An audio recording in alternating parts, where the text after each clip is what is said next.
All right, guys, welcome back to the channel. Thanks for tuning in. Thanks for watching. And of course, thanks for subscribing. We're nightside testing out FSD Supervised 12.5.6.3 to see how it does on the highways at night.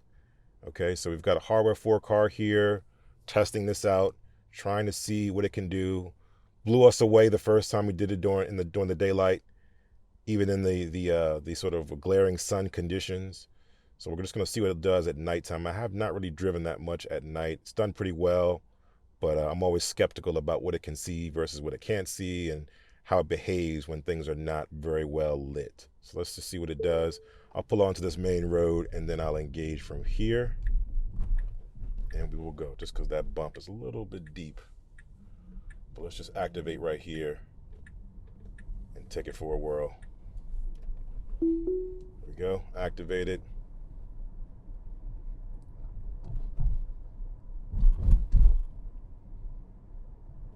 See what it does.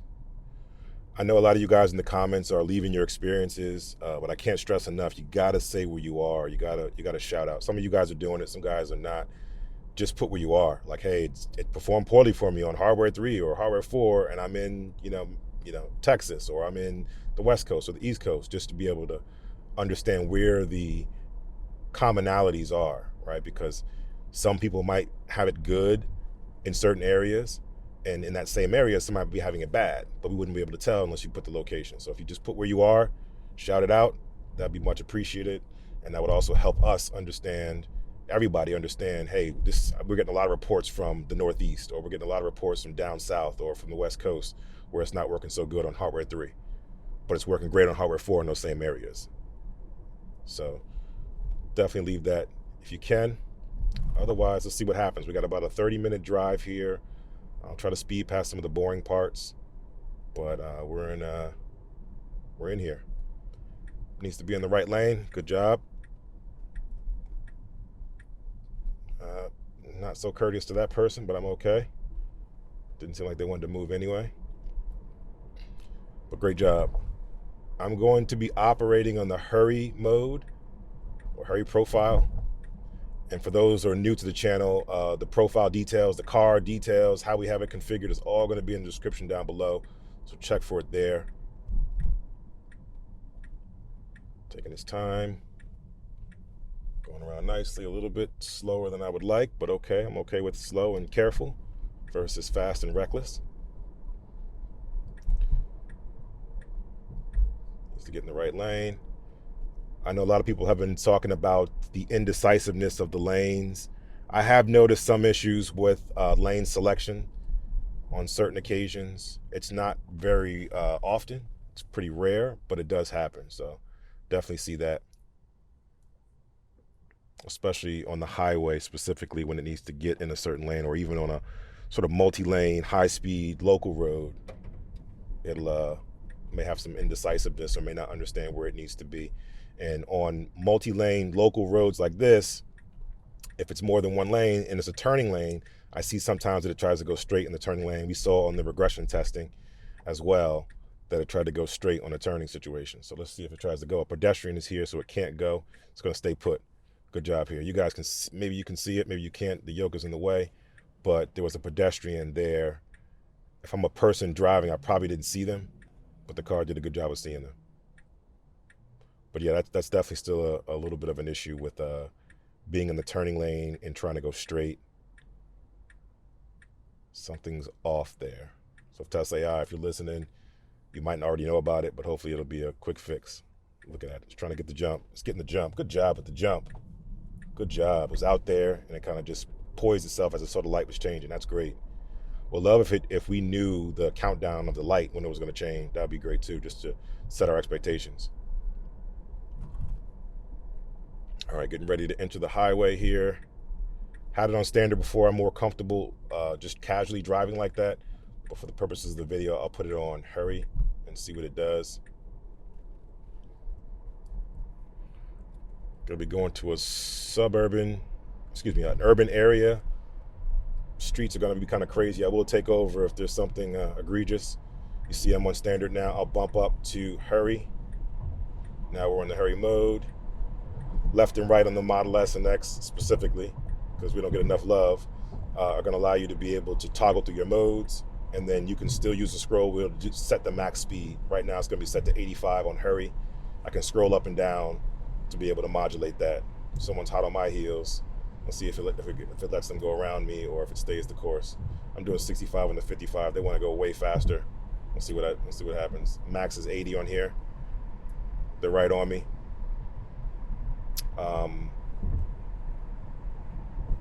Let's see. We gotta go further down on this road. Again, it's pretty dark out here today, so it should be a good test for what FSD can do.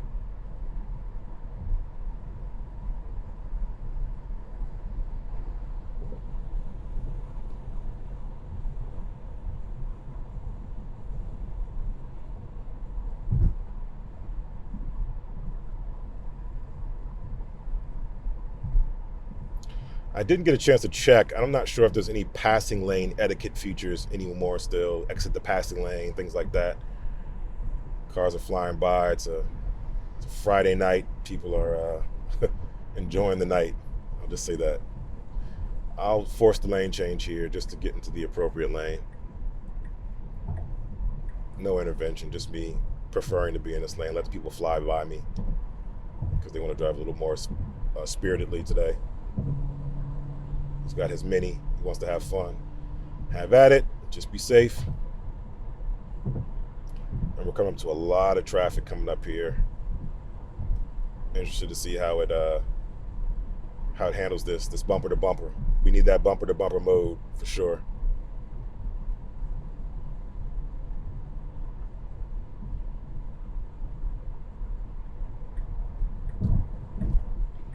Turn signal on here. Probably needs to wait, slows down aggressively to get behind this car. Still comfortable, but aggressive, meaning noticeable, but again, not jumping me out of my seat, not making my seatbelt latch. This person's turning too. Turn signal still on, just trying to creep in here. Oh, look at this, it's tight. Okay, lots of lights. Good job, good poise, letting them get over, letting that car go around, and making the maneuver nice and safely. I like that. Needs to brake now. Good job, right on cue. Traffic coming up, a little bit of a standstill, bumper to bumper situation here. Hopefully it's not too bad. I saw this happening. Hopefully they didn't crash into each other. Great. Now we'll just coast here for a little bit. Again, that short deadline slowdown is way, way, way better than it was before. I can't speak enough about it.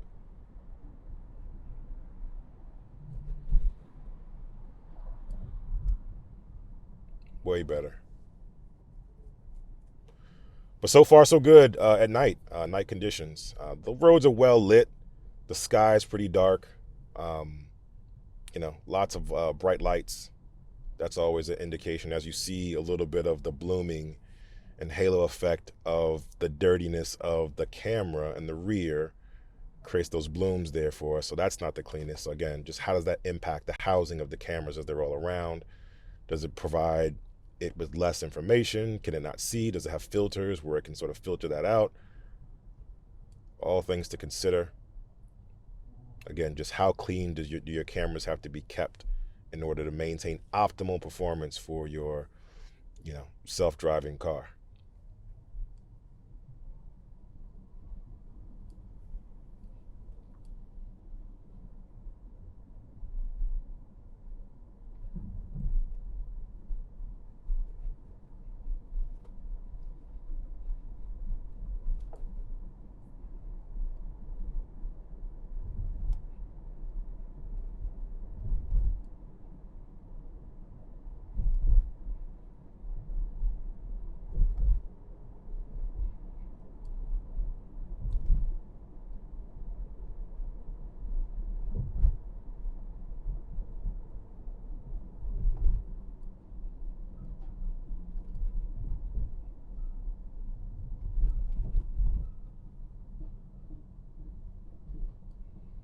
As we're stuck in this traffic, I just wanted to chat about something really quickly. People, I know a lot of you guys are saying, oh, it's great. Some people say it's great. Some people say it's terrible.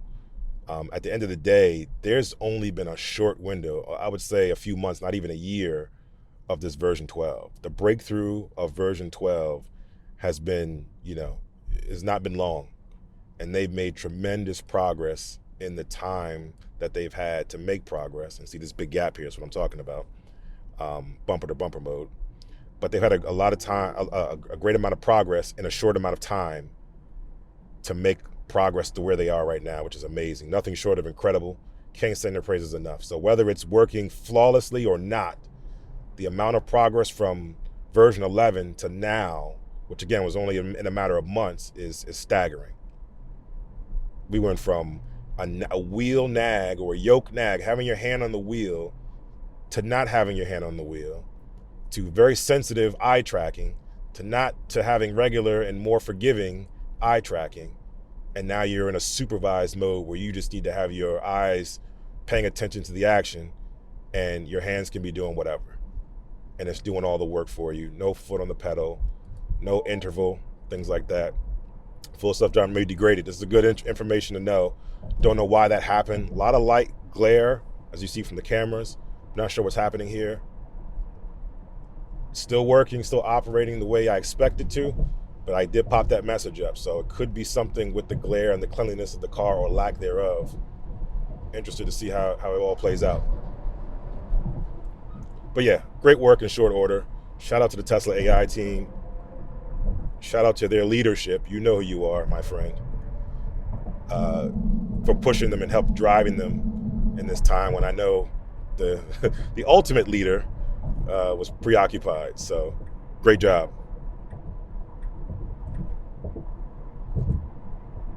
Anybody who wants to talk about so-and-so's lane keep assist or drive pilot or pilot pro assist or whatever you want to call it, super cruise, it's great. This works in most places and doesn't require a lot of what they require in order to make it happen. So this is great.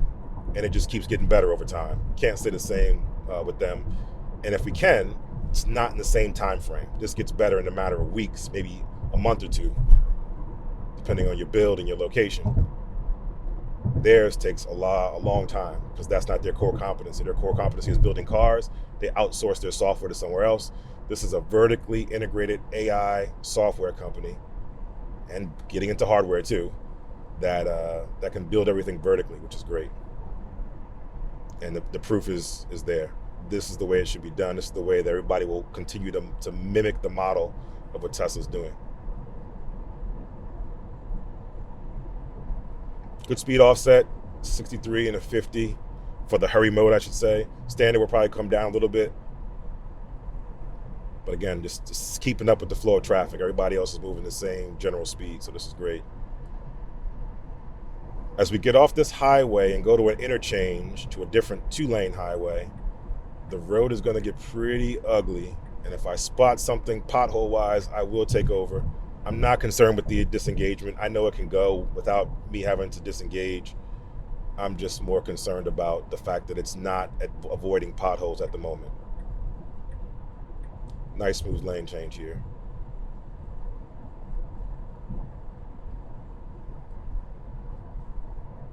Really smooth, really comfortable, really confidence inspiring. All great decisions so far. Safety is great. No real issues. A little bit of a merge up here. Let's see what happens. The left lane merges into the flow of traffic. The right lane, I think stays pretty similar. And then there we go, merges in. Nice smooth slowdown, not aggressive, even though it's short deadline. Great job. I can feel the braking just smoothly being applied versus for many moons, we've had something a little bit more aggressive.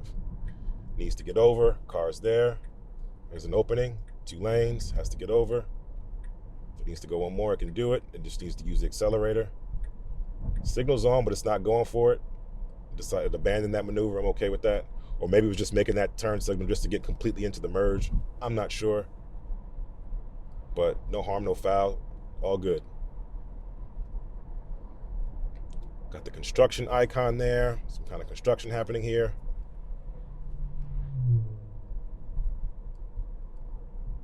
Brake, brake, brake. Nice and smooth. Super smooth braking.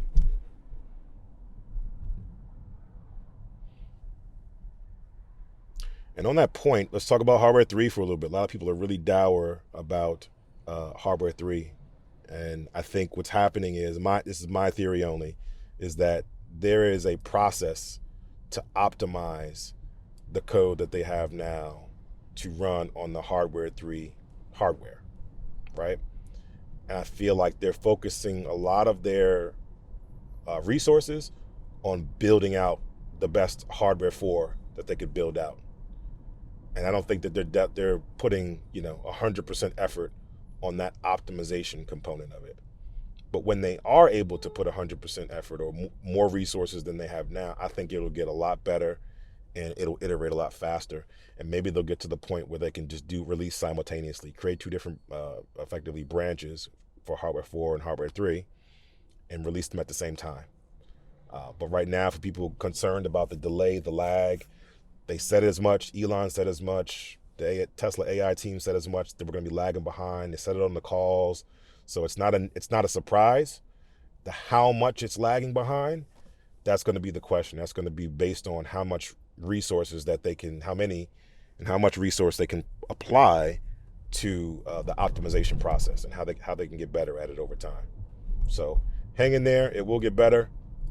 We have hardware 3 car 2, so we're going to have that. We've activated the full self-driving on that, so I can compare and contrast both versions, hardware 3 and hardware 4, and see what the delay is. And if the delay affects you guys, it's going to affect me too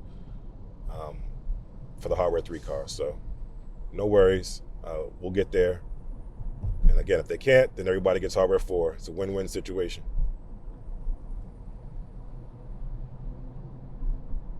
Big truck. Good job keeping the distance. Oh, nasty. Oh. Caught me by surprise on that one.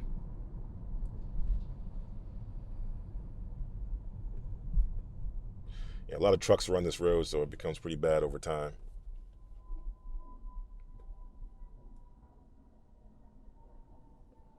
But let me know your thoughts in the comments about what you think about the delay, the speed in which they're able to iterate for hardware 3.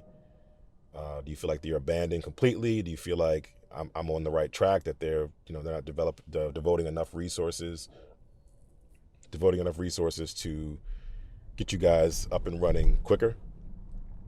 Let me know.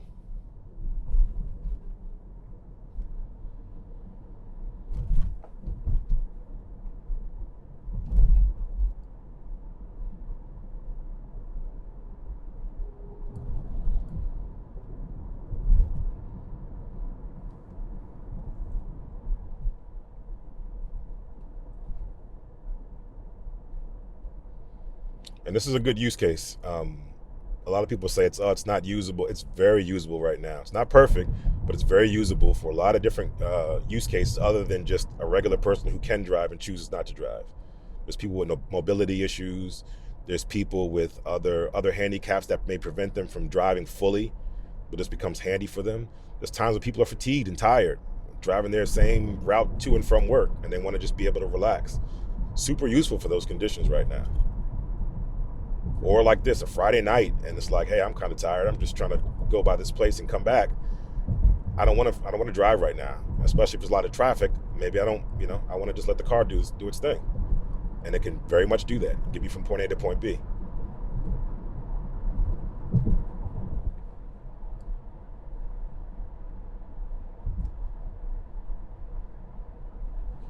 Just want to see what path we're taking here. Oof. Don't know if I want to go that path.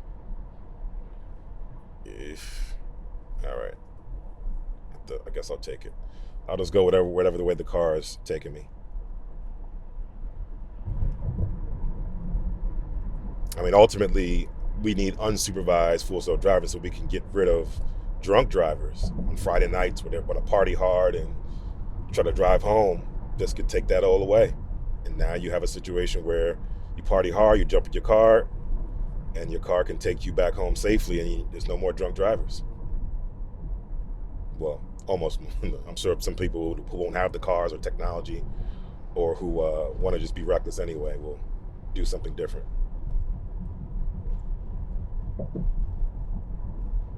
Another way this is useful, especially when it adheres to all the directions in the navigation, is if you go somewhere you don't know, you're not familiar with. I know in this area, Northeast, roads can be super, super confusing for a lot of people from out of town, a lot of people from in town.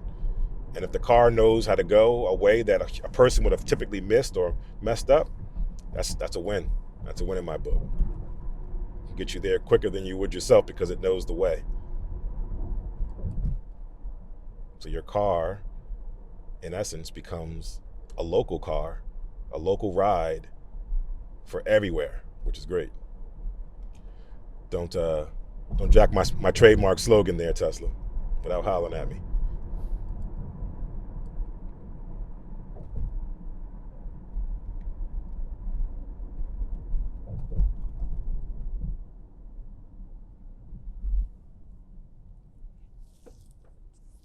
All right, so this is going towards the Holland Tunnel, which is the next tunnel we're going to go in for New York City. And the traffic gets pretty backed up. But we'll see what it does today. We just need to get to that turning lane, and we can kind of bypass all this. I'm going to keep an eye out in the cameras just for proximity because it's tight quarters coming up and quick changes. Nice and smooth. Lets the car in, slows down nicely.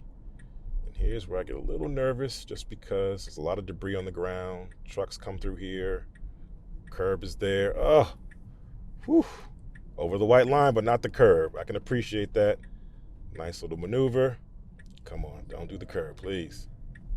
Okay, good. That was a good one. Now, I can get behind this car if it can squeeze over. It's trying to squeeze over. Not at the expense of the curb. Not at the expense of the curb. Come on, guy, let us in. Good job squeezing in. Good job.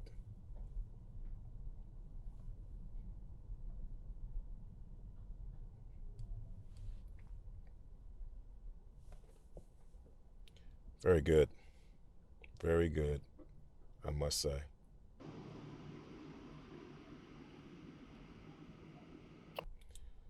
She made a mistake. Let's go for it.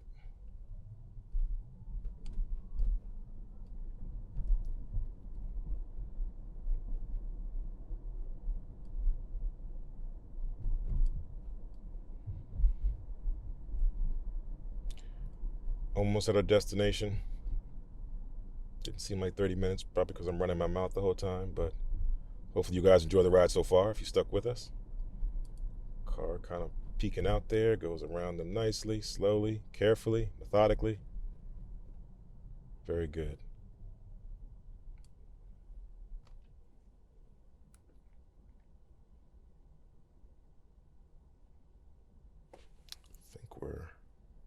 I think we're almost there.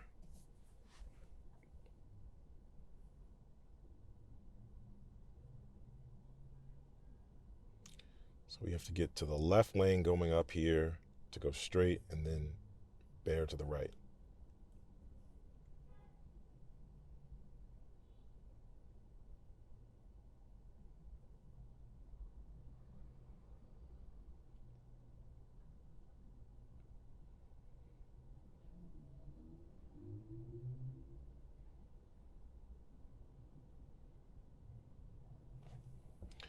We've got the green. I'm going to give it some accelerator here. Just trying to let these people go and the person turn at the same time. Let me go. Come on, guy. I'm giving some accelerator because this car sticking out is kind of throwing it off. Come on. What are you doing, guy? Come on. All right, there we go. Had to give it some accelerator. That car sticking out and the pedestrians crossing caused a little bit of extra caution. Here's a good example of where it needs to be. It needs to be in the straight lane. It's going in the turning lane, which is not the right thing to do. Flag, flag, flag. Now it needs to turn right.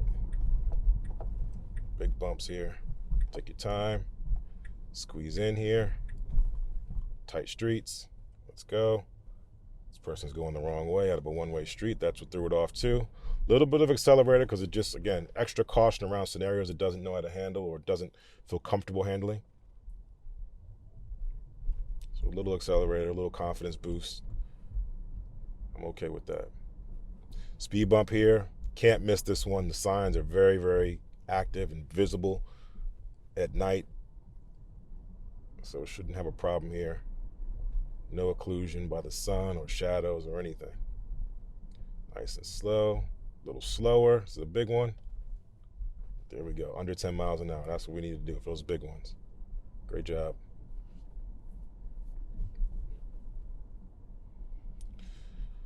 Stop sign. Cars are parked in very odd ways that require the car to creep up a lot more for visibility. Comes to the full stop. Peek my neck out here. Pedestrian. Go, go, go, go, go. And it goes. Speed bump coming up. Slow down nicely. 10 miles or less. Perfect. Tight street on the left-hand turn. Cars parked on the corner where they shouldn't be. Take it nice and wide. Great job. And this should be our final turn coming up here to our destination. Now we can turn on red. I wouldn't advise it, especially with pedestrians walking like this. Good job catching. Probably not creep. Probably just wait for the light to turn. It's going to creep anyway. Another pedestrian coming, so this is why it's not good to creep. But luckily the light is changing. Mike can go for it. It's looking confused. And then it goes on the green. Ooh, very close to that curb. Not good. Not good, but it didn't hit, so I'm going to just go with it. But yeah, a little wider on that turn, and probably should have just waited. It was a weird angle. I would have waited. It should have waited.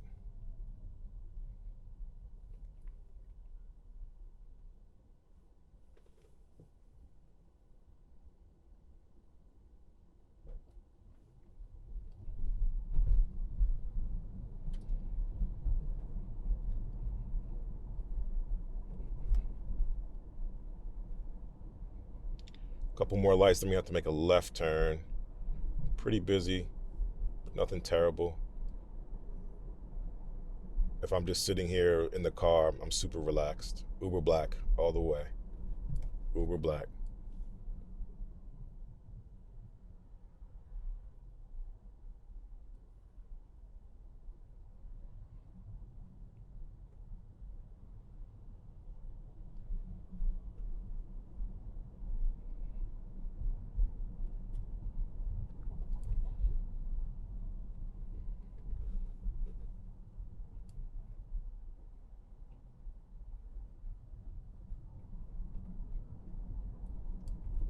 This car clearly does not know where it's going.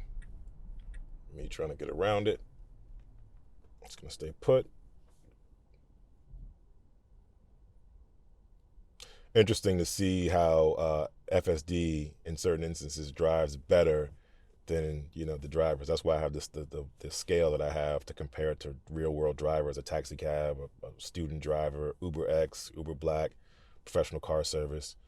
I think that's interesting to see where it excels, where it's better, where it's safer, where it does things that people obviously, would do differently. Police officer here. What's that police officer going to do if this guy? Look at that. Let's see what. Oh, it's a corrections officer. It's not that type of police officer. All right. 2 more lights. Let me make this left. We're going to stage on this lane. This is great. So we're 2 lights ahead. We're staging in the correct lane. That's the early lane change decisions that we're talking about here, which is great. Gets over earlier than before.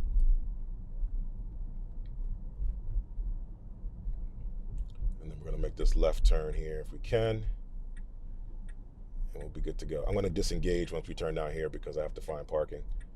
It's not quite ready for that just yet. But this is next level. Pedestrian with a dog. It sees it, but times it right. Goes slow. Nice. Great job.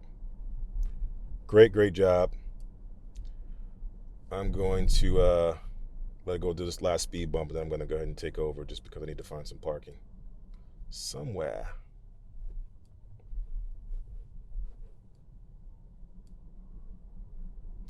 A little too close to the left side of the road for my taste right here. Just preferential. I feel like I'm a little too far to the left.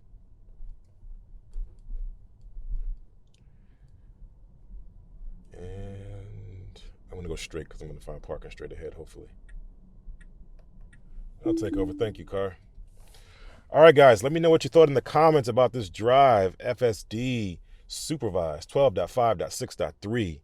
Nighttime, night drive. Mildly clean car. Moderate dirt on the cameras. Full self-driving degraded message popped up at one point. No rain, no other weather conditions. Clear day. But let me know your thoughts in the comments, what you thought about it. Confidence was high. Abundance of caution at every turn, so safety was high. Decision making was great. Again, I just certain preferences, nuances here and there. That's just preferential.